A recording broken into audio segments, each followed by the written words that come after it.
आज मैं वापस आपके लिए एक हार्ट टचिंग स्टोरी लेकर आई हूँ और मुझे पूरी उम्मीद है कि यह कहानी आपके दिल को छूकर जरूर निकलेगी। तो आपका ज्यादा वक्त ना लेते हुए मैं इस कहानी को शुरू करती हूँ। Motivational story in Hindi. एक बार की बात है।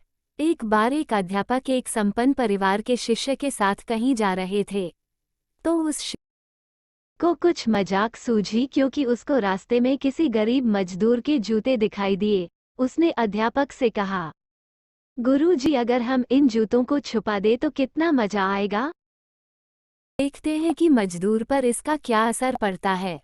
अब उसको तो मजाक सूझ रहा था, लेकिन गुरुजी ने कहा कि नहीं, गरीब इंसान के साथ इस तरह का भद्दा मजाक करना ठीक नहीं है। उसने कहा, क्यों ना हम इन जूतों में कुछ सिक्के डाल दे और देखें कि इसका इस गरीब मजदूर पर क्या प्रभाव पड़ता है।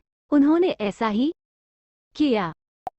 जैसे ही मजदूर अपना काम करके लौटा और उसने एक पाँव अपने जूते में डाला तो उसको कुछ कठोर सा महसूस हुआ। उसने अंदर हाथ डाला तो उसको कुछ सिक्के दिखाई दिए। वह थोड़ा आश्चर्य में पड़ गया। आसपास किसी को देखा तो कोई भी दिखाई नहीं दिया। वापस उसने दूसरा पैर अपने जूते में डाला और वापस उसको उसमें कुछ सिक्के दिखाई दिए। अब दोनों जूतों के सिक्कों को उसने अपने हाथों में रखा और प्रभु की तरफ इशारा किया, हे प्रभु, पता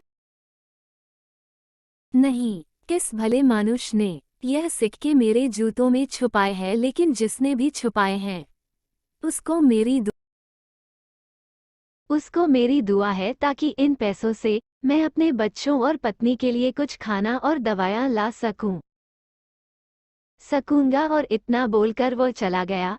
इस बात को शिष्य और अध्यापक दोनों सुन रहे थे। अब अध्यापक ने शिष्य से पूछा कि अब तुम मुझे बताओ कि तुम्हें कैसा महसूस हुआ, तुम्हारी पहले वाली मजाक या मेरा ये तरीका। तो उसने कहा कि गुरुजी, मैं आपसे क्षमा चाहता हूँ।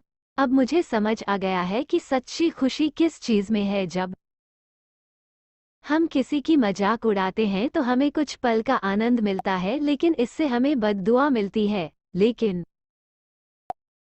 किसी की मुश्किल परिस्थिति में मदद करते हैं और जिसकी भी हम मदद करते हैं उसको भी नहीं पता कि हमने उसकी मदद की है, लेकिन अंदर ही अंदर हमें पता है कि हमने उस इंसान की मदद की है। यही सच्ची खुशी है। जब हम दूसरों को खुशी देते हैं तो हमें सच्ची खुशी मिलती है। इसी तरह खुशियां बांटते रहिए, लोगों की मदद करते रहिए और दान करते रहिए जिसके भी आप काबिल हो। जितना भी आपसे बन पड़े दान करें, लेकिन दान जरूर करें। इसका मतलब यह नहीं है कि आपको कंपलसरी या अनिवार्य रूप से इतने रुपए दान करने ही चाहिए, क्योंकि हर किसी की जरूरत अलग अलग हो सकती है। अगर आप किसी को पैसों का दान नहीं कर सकते तो कम से कम चीजों का दान तो कर ही सकते हैं। मुझे पूरी उम्मीद है कि यह हार्ट टचिंग स्टोरी आपको जरूर अच्छी लगी होगी।